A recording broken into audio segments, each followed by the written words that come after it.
Donnelly reported the legend of the hermit, a holy man who sought solitude in its most pure form. Allegedly, he rode here from the mainland in a boat without a bottom, so all the creatures of the sea could rise at night to converse with him. How disappointed he must have been with their chatter. Perhaps now, when all that haunts the ocean is the rubbish dumped from the tankers, he'd find more peace. They say he threw his arms wide in a valley on the south side, and the cliff opened up to provide him shelter. They say he died of fever 116 years later.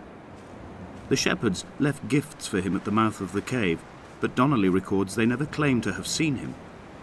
I have visited the cave and I have left my gifts, but like them, I appear to be an unworthy subject of his solitude.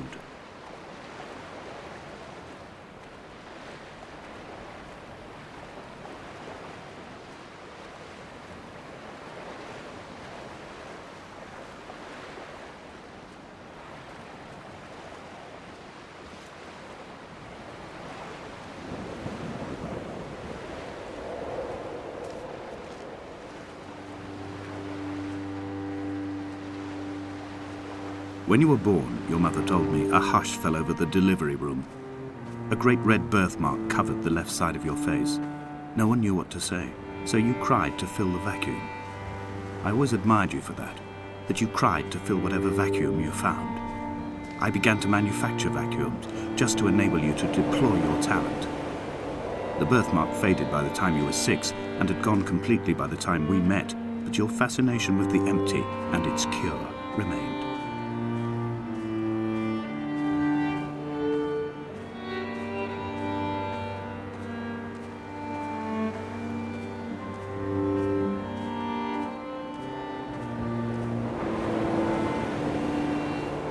Donnelly's book had not been taken out from the library since 1974. I decided it would never be missed as I slipped it under my coat and avoided the librarian's gaze on the way out. If the subject matter is obscure, the writer's literary style is even more so. It is not the text of a stable or trustworthy reporter. Perhaps it is fitting that my only companion in these last days should be a stolen book written by a dying man.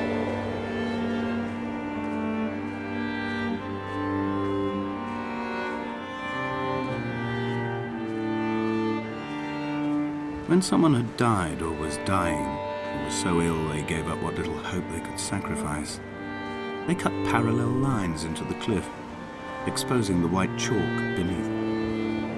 You could see them from the mainland or a fishing boat, and know to send aid or impose a cordon of protection, and wait a generation until whatever pestilence stalked the cliff paths died along with its hosts. My lines are just for this. Keep any would-be rescuers at bay. The infection is not simply of the flesh.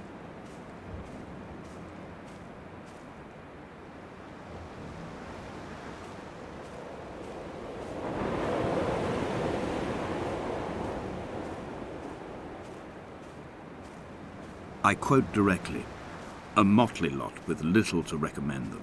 I have now spent 3 days in their company. That is, I fear, enough for any man not born amongst them. Despite their tedious inclination to quote scripture, they seem to me the most God-forsaken of all the inhabitants of the Outer Isles. Indeed, in this case, the very gravity of that term, forsaken by God, seems to find its very apex. It appears to me that Donnelly, too, found those who wander this shoreline to be adrift from any chance of redemption. Did he include himself in that, I wonder?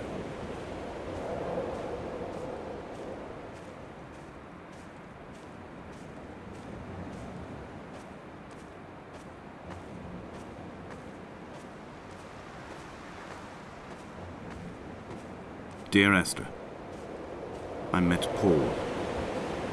I made my own little pilgrimage. My Damascus, a small semi-detached on the outskirts of